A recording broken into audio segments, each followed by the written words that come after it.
आप ये नक्शा देखिए, ये नक्शा नेपाल सरकार का ऑफिशियल नक्शा है।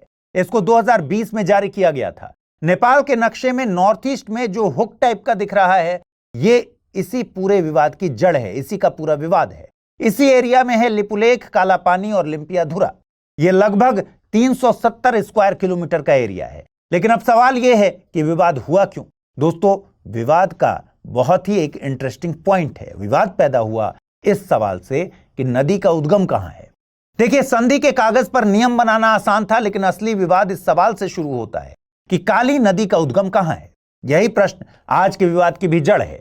नेपाल कहता है काली नदी की असली शुरुआत तो लिम्पियाधुरा नामक जगह से होती है, जो लिपुलेख दर्रे के उत्तर पश्चिम में है। अगर यह मान लिया जाए तो नदी का उद्गम पश्चिम में और भी ऊपर खिसक जाता है। इस हिसाब से नदी के पूर्व में आने वाले सारे इलाके कालापानी, लिपुलेख और लिम्पियाधुरा नेपाल की सीमा में आ जाएंगे। वहीं भारत का कहना है कि काली नदी का उद्गम लिम्पियाधुरा से नहीं बल्कि उसके नीचे के स्प्रिंग से होता है, जो लिपुलेख पास से कुछ दूर दक्षिण में है। यानी भारत मानता है कि काली नदी उत्तराखंड के कालापानी इलाके से निकलती है। अगर यह परिभाषा सही मानी जाए तो कालापानी और लिपुलेख भारत की तरफ आते हैं।